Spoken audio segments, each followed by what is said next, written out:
peraturan dari Satpol PP itu. Pokoknya pagi kalau lu ngamen lu gue tangkap.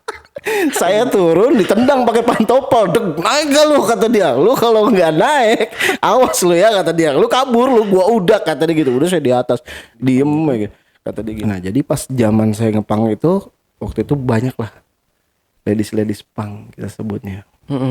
Cewek-cewek pang itu ya, ya apa ya? Mereka itu di luar itu sebagai pemanis sih. Sampai matinya tragis gara-gara konsumsi obat-obatan terus kayak narkotika gitu. Rata-rata sih yang pakai narkotika yang meninggal.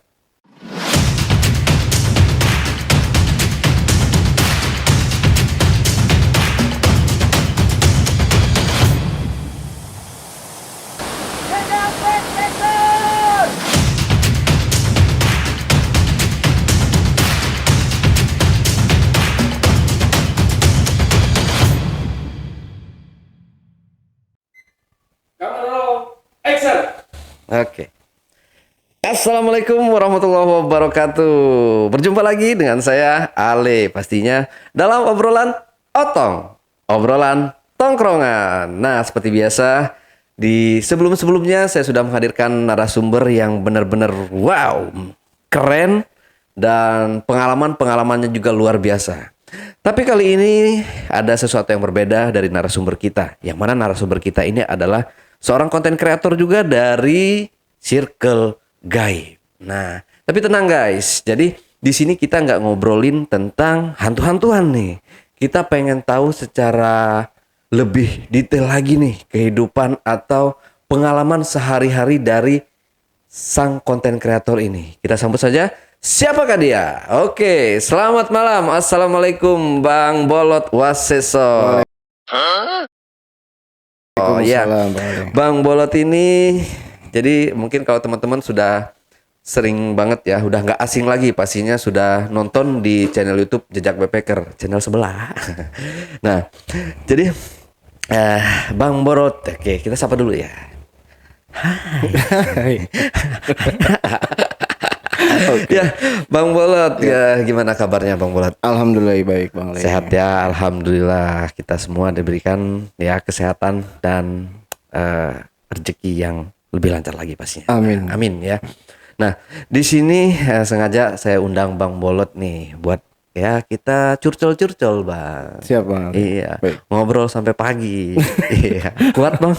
Insya Allah sampai mati nggak Bang? Kalau saya kuat, udah dikasih kopi. Iya, kopi jos sama Bang Bolot. Bahaya. Iya. Bangun terus loh. Masa? Iya, mata. Oh, ya. Spill dikit. Oke, Bang Bolot. Nah, di sini kegiatan Bang Bolot itu tuh ngapain aja sih Bang sehari-harinya nih? Jadi saya mungkin teman-teman banyak yang penasaran kan.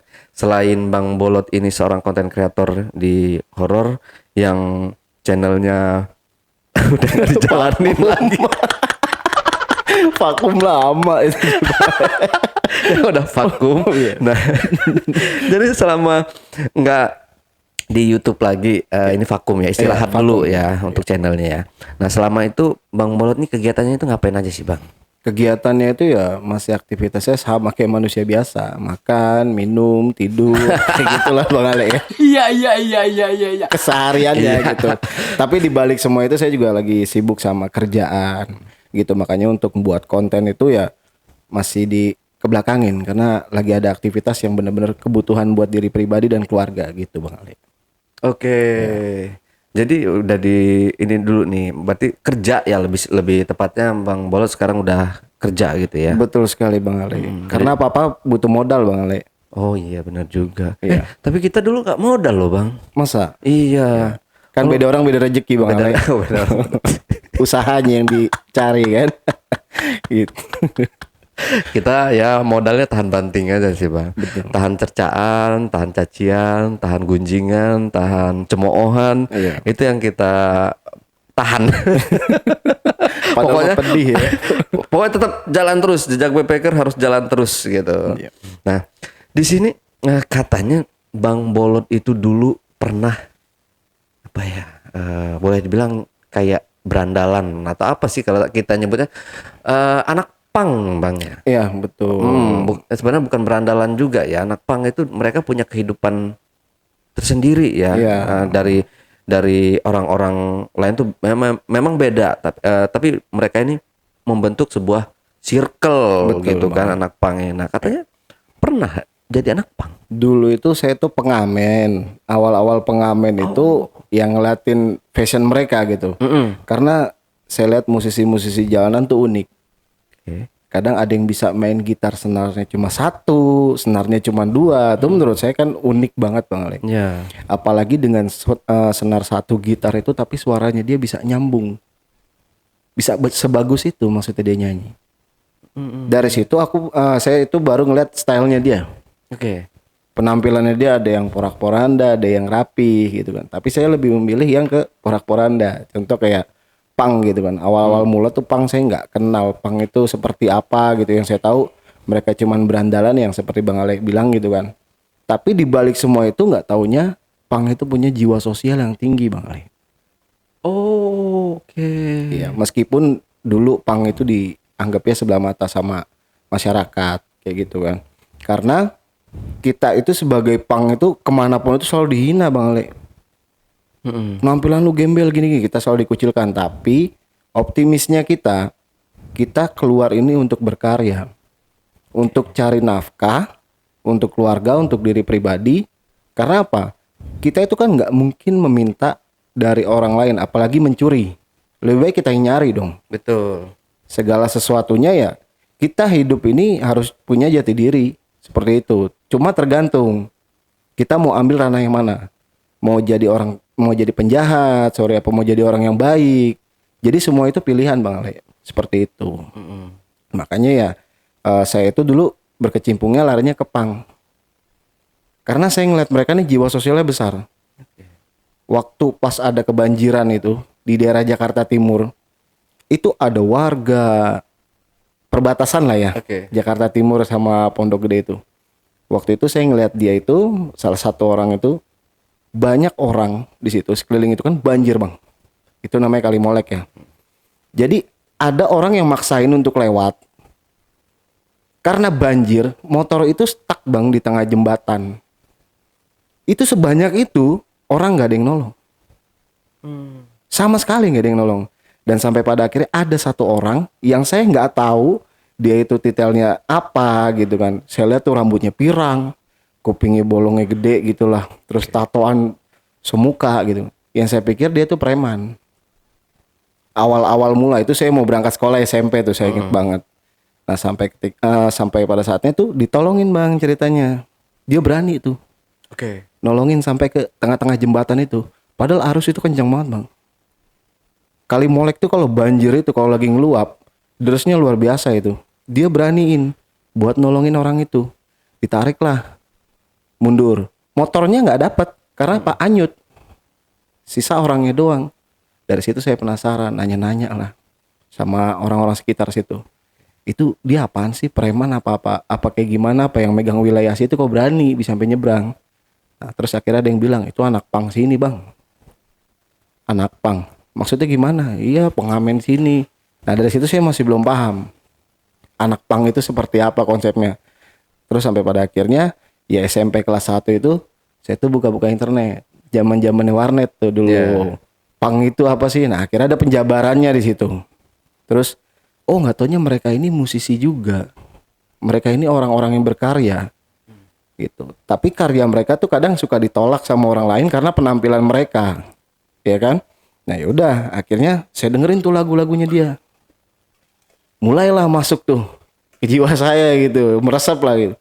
Sampai pada akhirnya saya dengerin lagu-lagu punk terus tuh Bang. Setiap hari. Dulu tuh nggak berani saya turun ke jalan. Karena makin lama kelamaan saya sekolah itu aksesnya di Lubang Buaya, banyak banget tuh anak punk tuh. Pada waktu itu banyak buat anak punk karena memang ya gepeng itu belum, maksudnya belum di apa namanya, kayak diciduk-cidukin gitu. Karena masih leluasa aja di situ. Sampai pada akhirnya saya coba buat turun ke jalan. Itu ngamen Bang saya dulu. Sebutannya itu nyetrit. Nyetrit. Iya, nyebutnya itu nyetrit. Oh. Misalnya dari rumah saya Gang Haji Harun sampai Pondok Gede. Itu bolak-balik aja tuh Bang. Itu lumayan Bang. Itu penghasilan tuh misalnya kita keluar dari jam 10 terus sampai jam 12 nih, jam 1 kan saya sekolah nih. Itu kalau misalnya kita dapat uang dari situ kadang 100.000, kadang gocap, ada yang iba. Oh. Kayak gitu. Jadi 5.000, 10.000 itu uang iba menurut kita gitu. Terus kalau misalnya apa namanya yang bikin jelek di situ kadang-kadang ada yang mabok, yang ngaku-ngaku sebagai anak pang. Nah itulah kita sebagai anak pang itu sering ditindas sama warga. Karena apa? Ya si preman itu ngaku-ngaku sebagai anak pang, padahal dia tuh bukan anak pang. Jadi ciri-cirinya tuh ya kalau dibilang tuh Herbert, orang hebat di situ, so jagoan gitu kan. Tapi ya titelnya dia itu sebagai anak pang. Saya ini pengamen di Pondok Gede itu dari tahun 2002 sampai tahun ya terakhir itu 2010-an, sekitar segitulah. Ya saya ngamen itu mikirnya buat ongkos sekolah aja bang. Karena kan keluarga kan ya kurang mampu lah untuk membiayai gitu. Sampai pada akhirnya saya nyari duit sendiri. Oh banyak bang, aneka ragam kalau ngamen-ngamen itu. Nah kita tuh kalau misalnya mau masuk mobil bang, kita ngadain orasi nih bang. Oke. Orasi itu artinya oke permisi. Oh singkatan. Iya singkatan, Oke. artinya oke permisi. Nah itu kalau misalnya kita masuk ke dalam nih, kalau mau duit banyak, kita nih pura-pura mabok. Pura-pura mabok. Karena apa? Kalau orang yang polos misalnya ngamen nih, dia ngadepnya ke arah keluar pintu angkot, genjreng-genjreng, itu ngasih cuman gopek 1.000. Tapi kalau misalnya kayak yang preman gitu, oke permisi, jumpa lagi, jumpa bersama kami 3 Power Ranger yang nggak pernah masuk TV tapi masuk angin, kayak gitu ya kan. Kadang-kadang pas kita mantekin itu, minta duit pakai topi itu ngasih banyak banget. Oh. Ya ngasih banyak banget. Kadang tuh ada yang ngasih 2.000, kadang ada yang ngasih 5.000, ya mungkin itu rasa takut mereka yang dibuang melalui uang. Ya kan. Sampai pada akhirnya kita nih punya base camp. Base campnya itu di daerah Pinang Ranti, daerah Jakarta Timur. Dulu tuh kita itu nggak punya komunitas, tapi memang anak pang dari mana aja tuh selalu datang. Kadang kalau setiap ada acara, nah mereka nih ngumpul nih. Ngumpulnya kalau enggak di Pinang Ranti, di PGC. Kita kalau nongkrong di sana sampai pada akhirnya mungkin karena memang warga itu nggak ada yang suka, timbullah kayak apa sih provokasi sampai kita diusir. Wah pokoknya itu kita nyari tempat tuh Bang Le. Nongkrong di mana aja, pokoknya dari Bekasi, Jakarta, udah keluar kotanya tuh dua kota.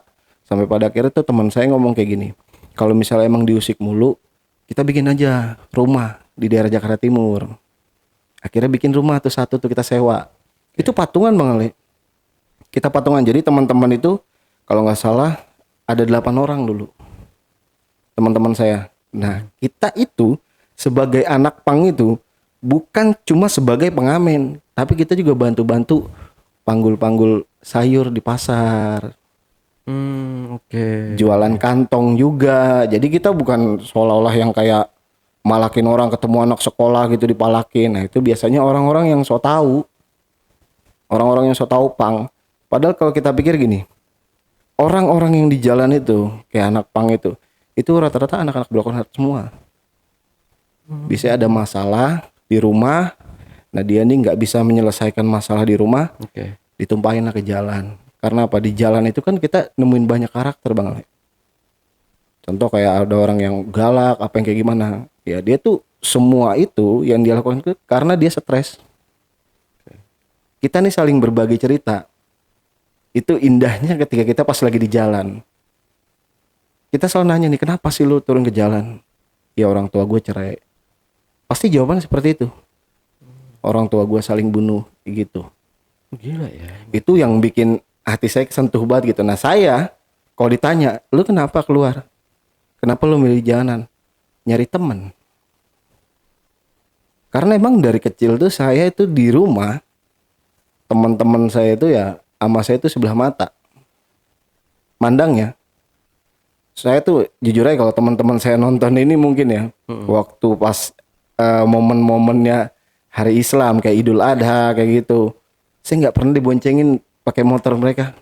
Saya yang paling miskin, jujur nggak punya apa-apa sampai dicengin. Nih lot nih helm nih lu pakai lu, kali lu besok-besok lu punya motornya. Kalau posisi Bang Ale yang digituin pasti sakit lah ya. Apalagi seusia saya tuh yang seharusnya nyari teman tapi udah dibully. Terus saya berpikir gini, Kalau gue di tongkrongan gak diterima, gue lebih baik keluar nyari orang yang terima gue. Gitu. Akhirnya saya keluar, saya nyoba kehidupan di luar seperti apa. Memang keras. Kayak kita dipalakin preman, terus nggak dikasih kita baru keluar ngamen nih, terus nggak dikasih nih, dia malakin kita, dijenggut, disundutin pakai rokok. Pernah saya ngerasain kayak gitu, tapi saya nggak ngadu sama orang tua. Saya mikirnya ini saya nikmatin, karena apa ya, ini mungkin suatu saat nanti bakalan jadi pelajaran buat saya.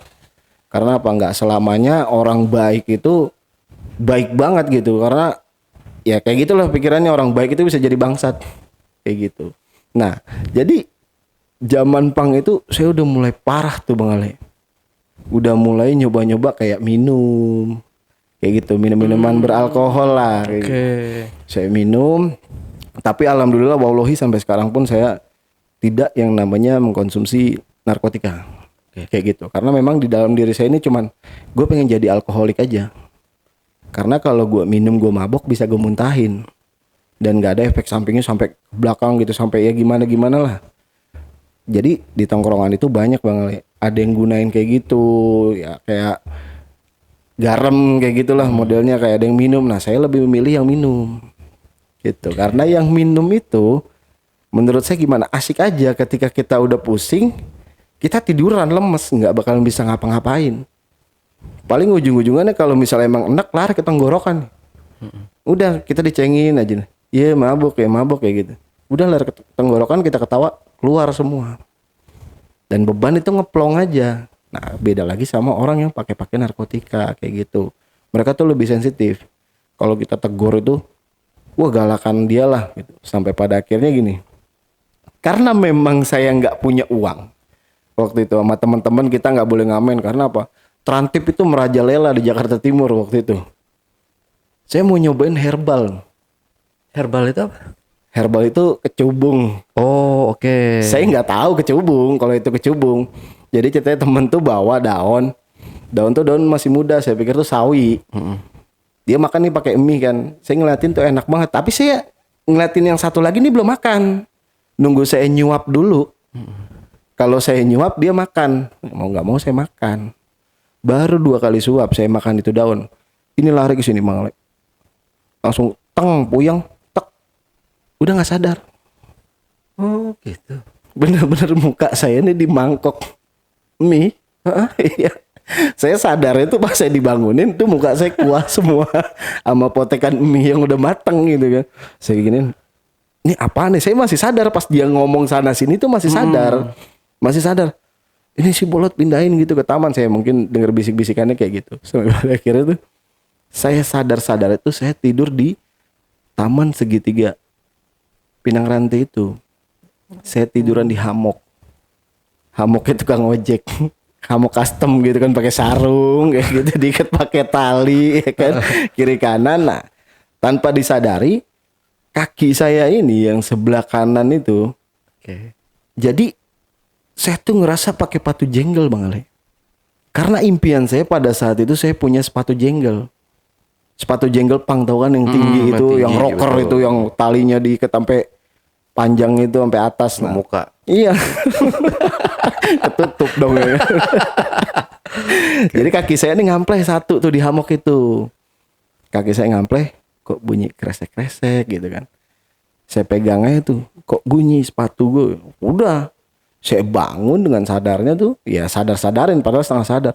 Saya jalan nih, wow gagah banget saya jalan. Padahal pala nih puyeng banget, udah pikiran udah kemana-mana aja. Nah, saya ini naik angkot, yang saya ingat tuh saya naik angkot itu sampai nggak bayar lah, turun di dekat rumah itu. Nyampe di rumah saya ditegur sama ibu saya. Dek, apa bu? Lu kayak orang gila, copot nggak? Apaan copot? Itu, saya pakai sepatu jenggel nih bu. Pakai sepatu jenggel. Itu lu lihat. Saya gini kok bunyi kresek. Saya lihat kan. Kantong kresek Bang Ale. Kantong kresek saya pakai. saya injek kantong kresek yang panjang, yang buat sayur. Sampai saya ikat di dengkul. Terus saya pikirnya itu sepatu jenggel. Lah, saya halusinasi dari si buah cubung itu. Makanya saya bilang gini, kok kaki gue jalan bunyi kresek-kresek, malu dong saya kan. Tapi ibu saya nyadarin, katanya tuh lu lihat lu kayak orang gila. Saya bener pakai kecubung Bang Ale. Kecubung itu bener-bener ya kalau kita pikir-pikir dari 100% itu 98%-nya dia bisa bikin halusinasi parah. Kecubung itu parah Bang Ale. Ya saya nyoba-nyoba itu ya mungkin hampir ya nggak lama sih, paling 2 bulanan, karena waktu itu ya kondisi Jakarta Timur itu memang lagi besar-besaran, pengamen diburu sama mereka kan, mau puasa tuh saya inget banget. Terus kentrung kita diambil, gitar kecil, jadi nggak boleh ngamen sama sekali, sampai pada akhirnya kita pindah nih, hijrah ke Kramat Jati. Saya pindah nih ke Kramat Jati sama teman-teman, udah pindah ke Kramat Jati dulu gitu kan.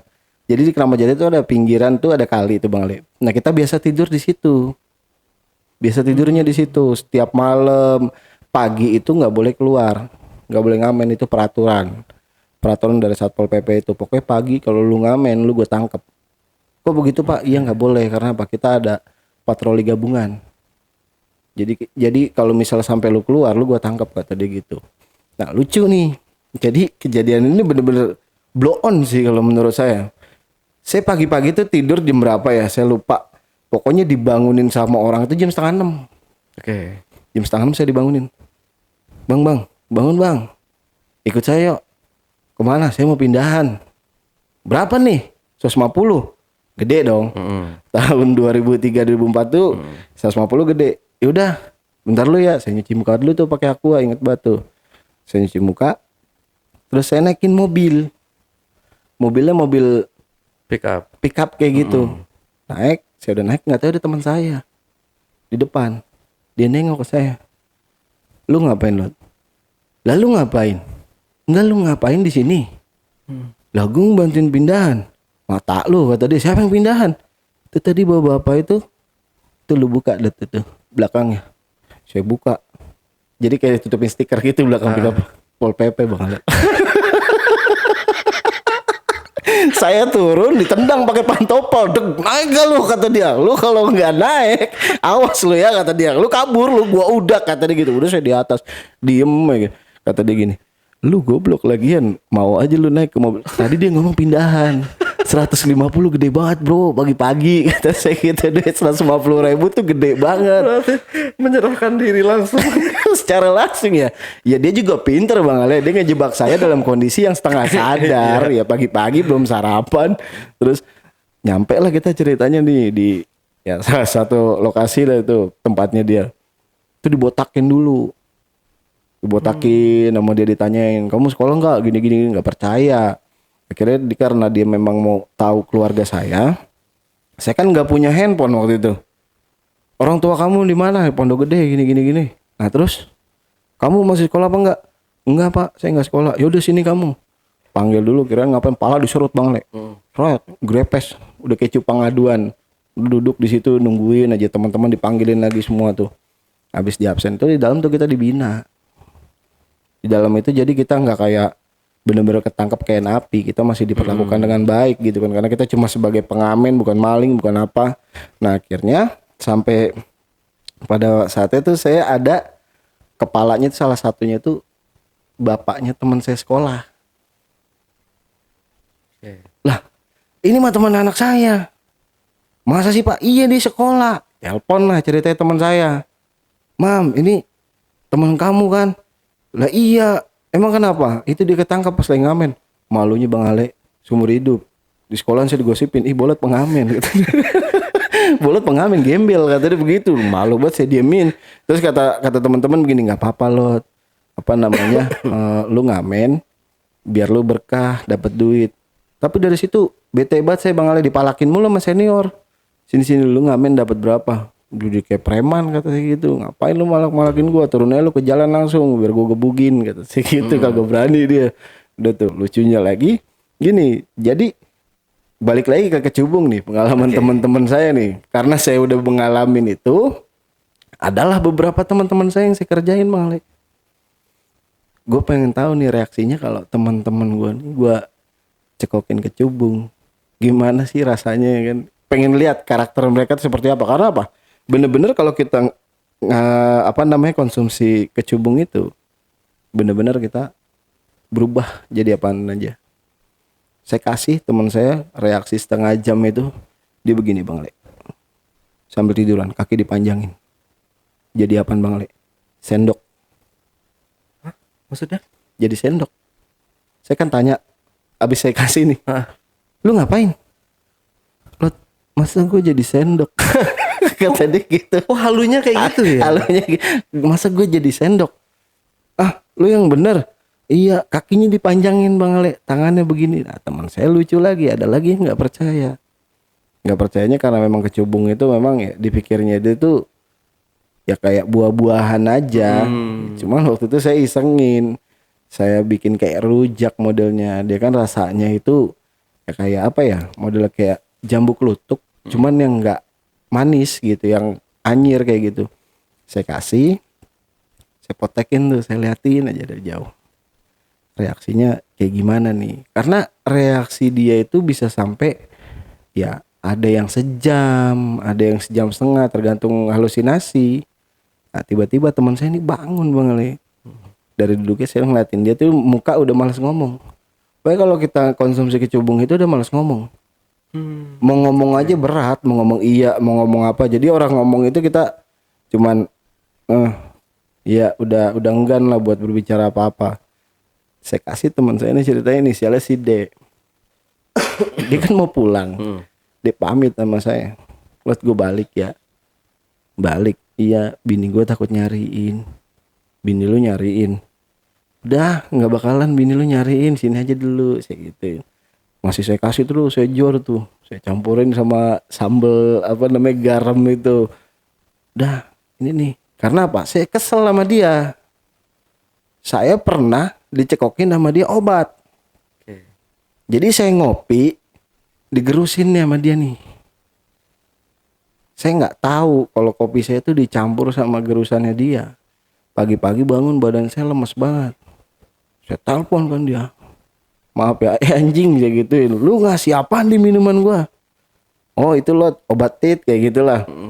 Serius lu? Berapa? 5 butir. Anjing badan gua lemas banget saya gitu. Serius lu? Ya udah, lu mau kerja? Iya gua anterin dah, dianterin ceritanya sama dia. Nah saya masih nyari-nyari cara nih gimana caranya saya bisa nyekokin dia. Nah itu saya punya ide. Wah cubung nih.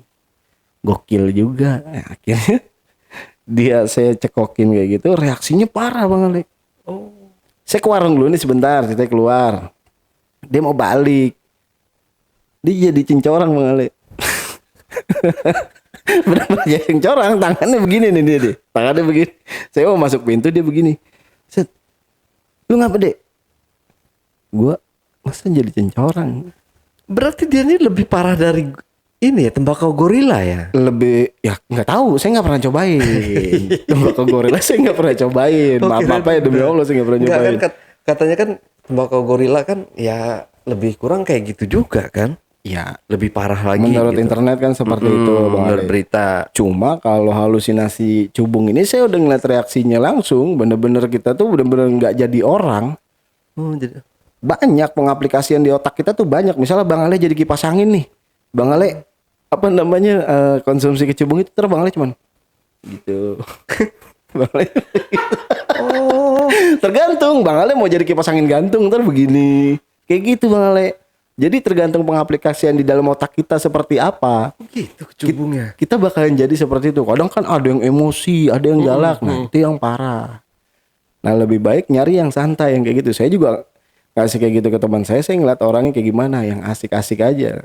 Baik lagi ceritanya teman saya jadi cincorang ini, dia pulang ceritanya ke rumah. Di depan pagar begini-gini doang Bang Ale. Padahal kan gagang yang buat buka pagar itu kan di dalam. Dari luar dia gini-giniin aja. Saya tepok, lu ngapa sih? Ini nggak kebuka-buka pintu gua, kan tinggal dorong gitu. Saya dorong, dorong dia baru masuk 3 hari Bang Ale, nggak nongkrong, dia nggak nongkrong, pokoknya nggak WhatsApp saya, nggak ngechat saya. Bininya datang ke rumah saya, lu laki gua lu kasih apaan? Gua kasih apaan? Udah lu jujur ya. Iya laki lu gue kasih kecubung. Gara-gara gue dikerjain sama laki lu. Gue dikasih obat ini di kopi. Oh terus Sampai sekarang masih kayak gitu nggak? Saya tanya. Enggak sih, cuman beberapa hari yang lalu dia gue kasih HP bang. Dia minta HP kan, mah HP mana? Jadi diambil tuh HP, tangannya langsung blek, bener-bener lemes. Kita nggak bisa ngapa-ngapain. Ya mungkin kalau misalnya Bang Ale nggak percaya si apa namanya cebung itu, nanti saya jajalin ke Bang Ale. Wassalam. Jangan amit-amit, udah jarang pohonnya, nyarinya susah. Ya, jadi kecubung itu memang ya gimana ya, merusak lah buat teman-teman. Ya paling kalau misalnya gunain konsumsi kayak gitu tuh nggak bagus. Karena apa, kita nggak bisa bener-bener gimana Bang Le, setelah konsumsi itu tuh saya nggak bisa ketawa seminggu. Pas pertama kali itu yang saya dicampur sama mie itu, mau senyum, mau ketawa, mau ngomong, nih dada kayak ketarik. Oh, segitu Jantung parahnya ya. jantung debar terus kayak gitu. Wah itu pokoknya nggak boleh, benar-benar teman-teman konsumsi lah. Nah, balik lagi ke cerita saya yang di pang itu. Nah jadi pas zaman saya ngepang itu, waktu itu banyak lah ladies pang kita sebutnya, cewek-cewek pang itu ya, ya apa ya, mereka itu di luar itu sebagai pemanis sih gitu, pelengkapnya di tongkrongan. Jadi kalau misalnya tongkrongan anak pang misalnya di daerah Jakarta, ya daerah mana lah gitu, ada ceweknya satu di situ, itu pemanis. Oh, Pemanis buat di tongkrongan aja. buat ditongkrongin juga? Enggak. Nah, Kadang. gini kan, dulu pernah ada berita yang viral juga kalau nggak salah ya. Itu anak pang pernah melakukan ini di bawah jembatan mana gitu, saya lupa ya, sampai hamil gitu.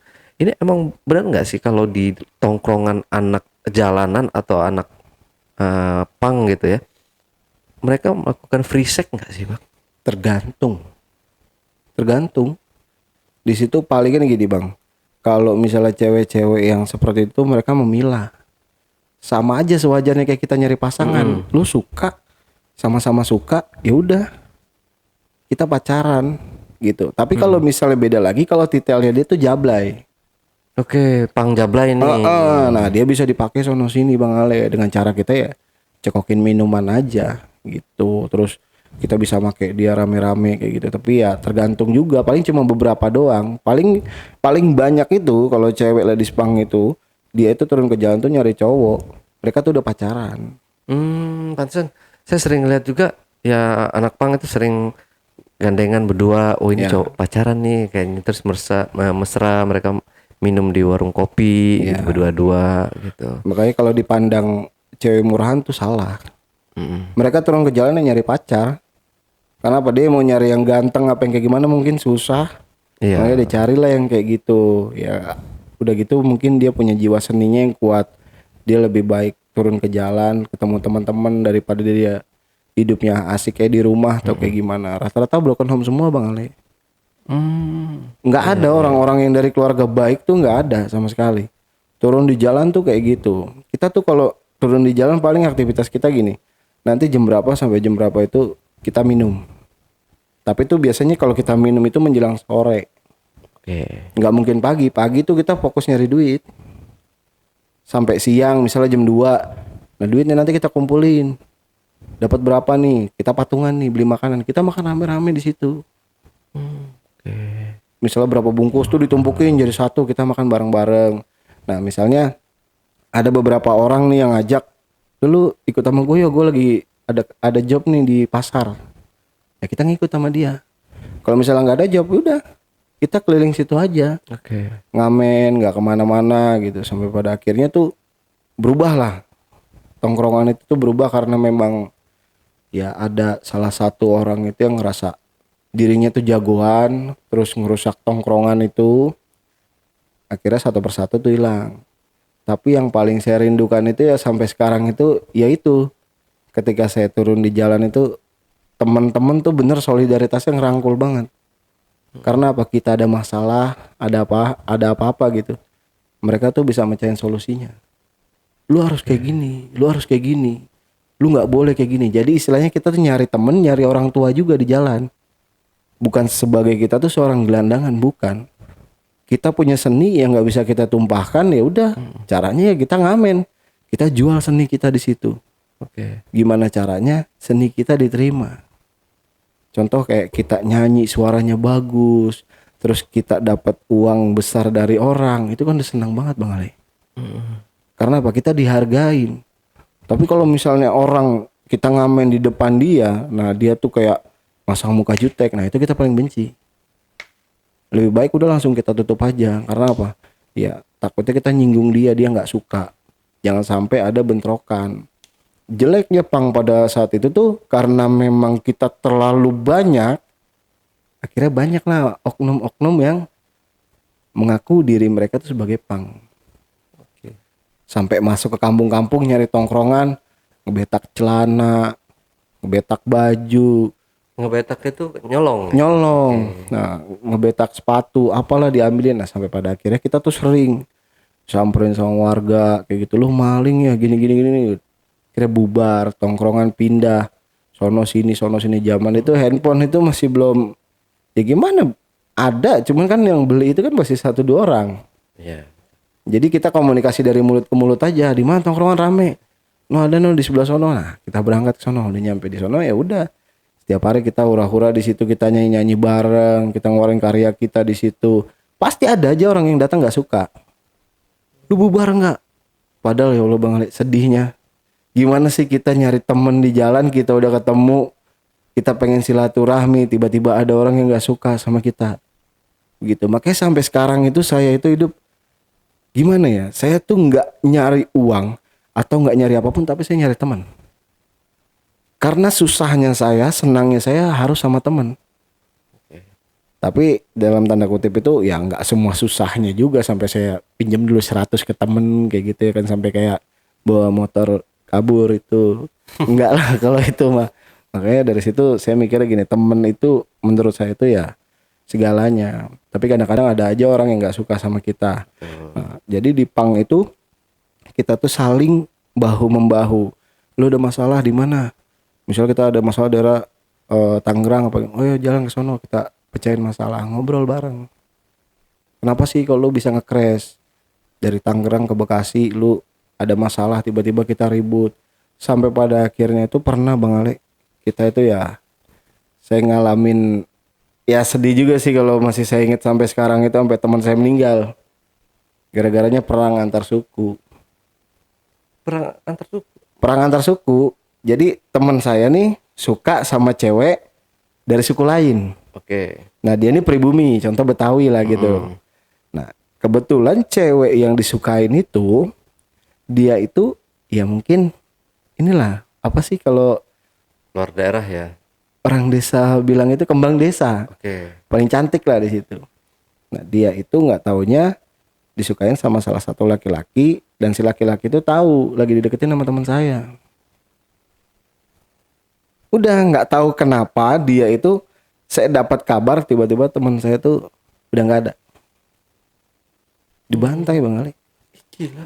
Bener-bener badannya tuh udah banyak ya kayak bekas luka-luka gitulah, gara-gara apa? Perempuan. Jadi di tongkrongan itu yang paling bikin hancur itu perempuan. Ya bukan di tongkrongan pang doang. Iya. Saya tidak menyalahkan perempuan ya, tergantung perempuannya kayak gimana dulu. Biasanya kan perempuan tuh kadang ada yang manis-manisin laki-laki, speak nyari temen, nggak taunya mereka berdua ini berhubungan, ada lagi orang ketiga, akhirnya apa jadi rusuh kayak gitu. Nah teman saya ini bener-bener sampai jadi korban. Yang jadi korban tuh bukan cuma 1, 3 orang. Yang bodohnya 2 orang ini yang ngebela,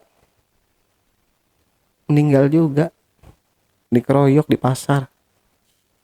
Sempat masuk TV, sempat masuk berita, tapi saya nggak kasih tahu TV apa dan berita apa. Dari situ tongkrongan saya bubar Bang Ale. Satu persatu teman-teman saya pada hilang. Dapat kabarnya, Lot, si W meninggal, si A meninggal, sampai pada akhirnya sisa 1 yang naik ke podcast Bang Ale, Oke. Ramon. Ya Bang Ramon ya. Sisa tinggal dia doang.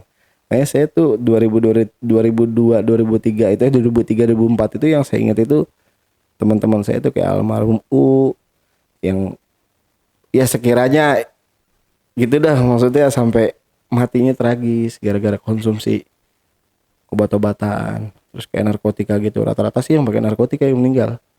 Yang minum masih hidup sampai sekarang. Kadang suka nemuin gitu. Kalau model kayak si Bang Ramun tuh orang paling gokil deh kalau udah di jalan. Tapi nih Bang, kayak anak pang gini nih punya rumah nggak sih Bang? Maksudnya dia hanya mengandalkan hidup dari jalanan atau ada sewaktu-waktu dia pulang nih?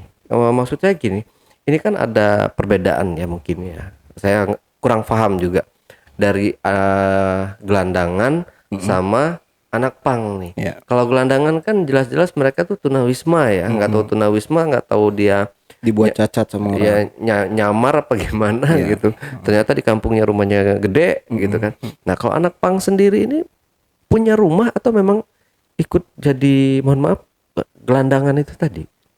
Bang Ale percaya nggak percaya? Saya punya teman satu almarhum ya. Oke.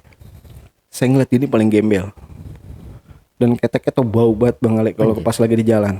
Saya kalau ketemu sama dia tuh paling malas. Sampai pada akhirnya saya suruh mandi. Dia di pom bensin itu saya inget banget. Dia ini ngajakin pulang. Rumahnya ke arah Parung. Di daerah Parung. Saya dari situ shock Bang Ale. Bener-bener ngelihat dia itu orang biasa. Dengan rumah segede ini. Fasilitas komplit. Mau jadi gembel. Mau jadi anak jalanan. Karena apa? Karena broken heart itu perpecahannya orang tua, dia makanya lebih memilih turun di jalan daripada dia ngeliat orang tuanya saling simpang singgung kayak gitu. Berantem ngerebutin harta. Rumahnya Bang Ali bener-bener saya nggak bohong itu gede banget Bang Ali. Dan rata-rata mayoritas anak pang yang ada di jalan itu bukan orang susah semua. Bisa dihitung yang orang susah rata-rata pengamen. Nah kalau anak pang yang di jalan rata-rata orang berada semua. Ini menurut saya pribadi ya, nggak tahu menurut orang lain. Karena apa, saya ngeliat teman-teman saya itu hidupnya enak, tapi kok mereka kenapa dia tuh lebih memilih turun ke jalan. Sedangkan di jalan itu kita nyari duit susah. Kalau dia di rumah itu kan ya dari orang tua ada aja gitu. Misal dia mau minta apa pasti dikasih. Kenapa kok dia lebih milih turun di jalan? Nah, karena satu, dia tuh pengen hidupnya dia nyaman dan dia mau ngatur pola hidupnya sendiri. Dia nggak mau diatur. Dia juga ya mungkin dalam hatinya dia nggak suka juga kayak ngeliat orang tuanya berkelahi atau kayak gimana. Karena ya dia sendiri nih punya perasaan yang orang tuanya tuh nggak ngerti. Kalau saya pribadi sih memang saya turun ke jalan nih satu karena ngeliat teman-teman musisi yang di jalan tuh luar biasa banget. Nah dari situ saya jadi suka nyanyi-nyanyi kayak gitu kan, main gitar. Ya segala alat musik lah saya cobain. Karena pas saya ngeliat mereka itu ya keren aja gitu Bang Ale dengan penampilan mereka yang seperti itu. Tapi ketika dia udah dikasih gitar yang senar satu tapi bisa nyanyi, bener-bener bagus banget Bang Ale. Dari situlah saya tertarik buat turun ke pang. Sampai pada akhirnya saya mikirnya gini, oh iya kalau gue ngamen dapat duit sekian, gue nih bisa buat miara. Saya dulu zaman bebek tuh Bang Ale, bebek yang kecil masih 1000-an, itu saya beli saya sampai ternak Bang Ale. Hasil apa? Hasil ngamen. Habisnya gara-gara musang doang. Kakinya baru dibantai-bantain sama dia, digigitin, potekin. Saya aja belum nyayur kan, dibantai musang. Dari situ udah tuh saya mikir gini, gue harus berhenti nih dari jalanan, gue harus berubah. Karena pas sekolah saya juga terbengkalai. Sebulan masuk cuma sekali. Sekolah sebulan masuk cuma sekali. Ya kadang kalau misalnya guru nanya nih, ada guru sableng lah kita sebutnya. Dia tuh selalu nanya sama saya. Sini kamu mau nggak sekolah berapa hari? 2 minggu boleh pak. Ya udah beliin saya rokok es sama sendal JP 1. Udah saya beliin, bener Bang Ale. Selama 3 tahun saya sekolah tuh sampai STM gitu maksudnya ya, singkat ceritanya sampai STM itu saya bener absen tuh sekolah tuh bagus, nggak pernah alpa. Ya itu hasil ngamen beliin rokok guru, istilahnya nyogok guru, dititikin sama dia bener. Masuknya cuma pas ujian, masuknya pas ujian doang. Sampai pada akhirnya saya dapat kerjaan, saya masih turun ke jalan, tapi udah nggak nyaman. Karena apa? Teman-teman saya udah pada mati semua. Satu persatu saya dapat kabar si ini meninggal. pernah hampir kejadian ini ya mungkin beberapa tahun yang lalu lah, tahun 2020-an. Jadi saya diajak temen nih mau minum ceritanya. Reuni itu ada 4 orang. Saya, teman saya sama Ramon. 2 orang lagi nih inisial D sama B. Saya diajak tuh punya feeling tuh udah nggak enak Bang Ale. Bener-bener udah punya feeling gak enak. Ramon nih nyamperin saya. Lot ikut yuk, diundang nih mas ini nongkrong sini kita minum. Ah nggak lah Wak, gue lebih baik di rumah. Saya kan manggil Ramon tuh Wak. Nggak lah lebih baik gue di rumah. Jalan ayo kata dia. Lu ada motor kan ada, udah gue nggak mau Wak. Nah udah tuh Bang Ale ceritanya lewatlah malam itu. Pagi itu dapat kabar. Nah, ceritanya teman saya ini yang berdua itu lanjut minum mereka. Oke. Lanjut minum, Ramon dapat kabar. Katanya teman saya yang satu ini udah meninggal. Gara-gara minum cukrik. Cukrik kayak model minuman yang dicampur-campur gitu deh pokoknya Bang Ale. Modelnya udah campur ya kayak autan, kayak apa gitu. Dibikin dosisnya keras lah kayak gitu, kayak alkohol 75%. Ini ada teman saya masih ketemu saya di warkop. Pamitan. Sama Ramon juga pamitan. Gue balik dulu ya. Ntar kalau misalnya nggak ketemu gue, lu datang aja ke rumah. Nah itu meninggal juga bocah. Jadi satu hari itu yang meninggal teman saya 2 orang. Gara-gara minuman. Saya langsung bilang sama Ramon, untung Wak kita nggak ngikut. Kalau kita ngikut mungkin kita berempat di sono. Udah reuni sama anak-anak jalanan. Saya mikir gitu Bang Ale. Ya Allah dalam hati. Kalau gue ngikut malam itu, apa iya gue bakal mati juga? Cuman kan tergantung isi perut juga. Kalau misalnya kita minum dalam kondisi perut kosong, wah itu bahaya. Saya udah ngerasain. Jadi kayak jackpotnya kita tuh beda, muntahnya kita tuh beda. Benar-benar sakit sampai ke ulu hati. Jadi kalau misalnya kita nih misalnya kayak makan gorengan atau makan apa, kondisi perut kosong nih kita nimpah minuman dulu, wah bener banget parah. Kayak gitu. Sebenarnya cerita saya ini banyak yang lengkap-lengkap karena saya inget-inget banget masa di jalanan dulu tuh kayak gimana. Nah ini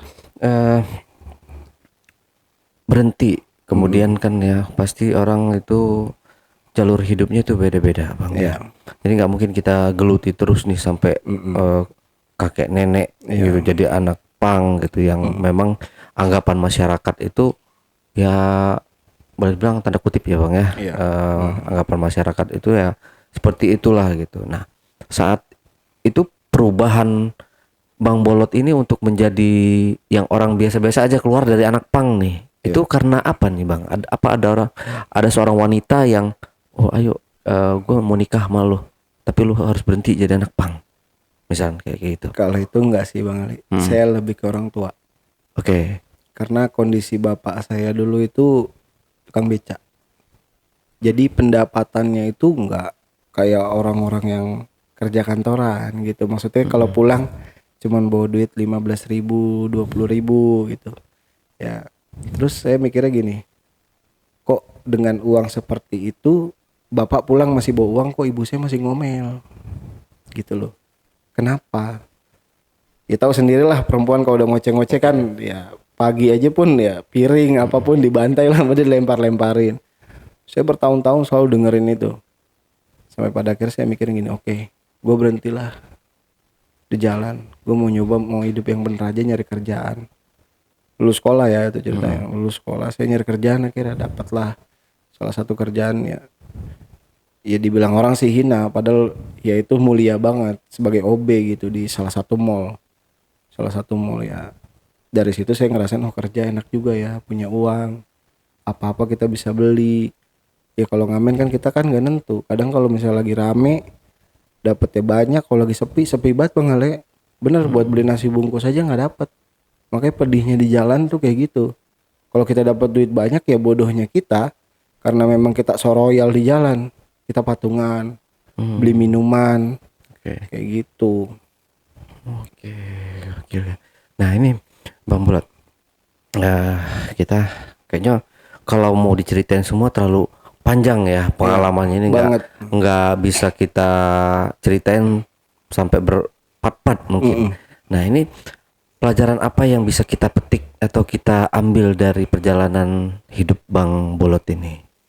Ya intinya jadi diri sendiri aja. Oke. Kalaupun memang kita ngalamin duka, ngalamin depresi, ngalamin apapun ya, obatnya itu ya diri kita sendiri. Kita bisa nggak merubahnya.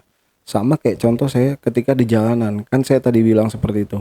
Jadi teman saya ada yang gunain narkotika, nah saya nih ada salah satu yang gunain minuman kayak gitu, alkoholik lah kayak gitu. Nah saya lebih memilih yang seperti itu. Jadi kita pintar-pintar memilah aja hidup itu seperti apa. Kita ambil ranah baiknya, buang sisi buruknya kayak gitu. Jadi nggak boleh kayak kita tuh misalnya kita ngikut sama orang yang nggak baik, udah ngikut terus kayak begitu, itu nggak akan ngerubah hidup. Bener-bener kita bakalan jadi gelandangan, udah bukan jadi anak pang lagi. Bener jadi gembel, hidup urakan. Karena banyak teman saya yang seperti itu. Ngikutin yang sesat nih, contoh jual narkoba. Oke. Sampai sekarang hidupnya nggak ada yang sukses. Karena apa? Dia di dalam penjara bertahun-tahun, nggak bisa kemana-mana dong.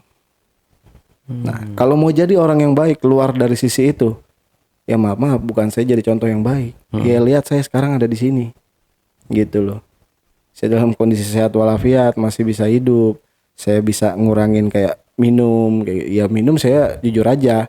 Saya nggak mau tong kosong nyaring bunyinya, ngomong enggak ya masih lah kadang-kadang dikit kayak gitu, nggak kayak dulu sampai overload nyari mabok, so ganteng lah kalau udah di jalan kayak gitu Bang Ale. Iya, petantang-petenteng. Iya betul. Oke, wah seru banget Bang Bolot. Nggak kerasa kita udah hampir 1 jam nih Bang Bolot ya. Oke, mungkin ada yang mau disampaikan lagi terakhir Bang Bolot nih, pesan dan kesannya buat anak-anak generasi zaman now untuk menuju masa depan itu seperti apa nih kalau dari Bang Bolot? Ya, kalau dari saya pribadi tuh paling gini, teman-teman di luar sana tuh boleh mengikuti apapun yang kalian inginkan, tapi jangan sampai menjerumuskan diri kalian. Karena apa? Yang bisa menentukan hidup itu ya diri kalian sendiri, bukan orang lain. Kalau misal kalian mau mengikuti jalan yang sesat, ya seperti yang saya bilang tadi, kalian akan sesat sampai akhir hidup kalian. Tapi kalau mau merubah ke jalur hidup yang lebih baik, itu akan jadi lebih baik lagi Bang Ale. Amin. Oke, teman-teman, itulah tadi Otong, obrolan tongkrongan bersama narasumber kita Bang Bolot Waseso. Nah, dari obrolan ini teman-teman bisa ambil sisi baiknya dan buang yang buruknya. Jadi yang buruknya kayak yang mabok-mabokan atau yang lainnya tinggalkan. Kita ambil yang baiknya. Dan sekarang Bang Bolot sudah menjalani hidup ya, bukan anak pang lagi Bang ya. Bukan Ya, anak apa sekarang? Dajjal.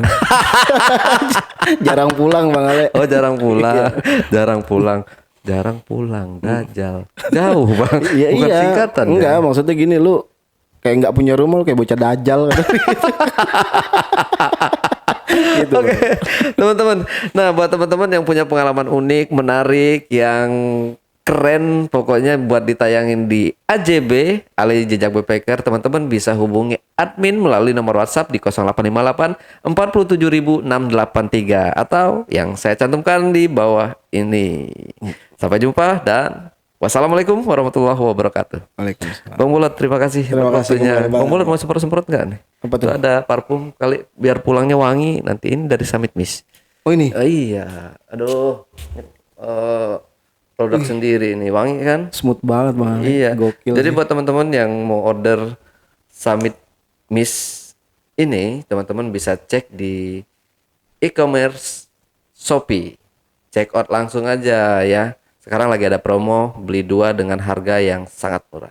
Ih, murah banget Bang Ale. Iya. Check out deh kalau kayak gitu. Check out cuma 150 2 botol. Kalau beli satuan 90.000. Oh, beli 2 dapat Bang Ale nggak? Dapat, bawa boyong. Nah, langsung aja tuh buat ibu-ibu. Oke. Selesai.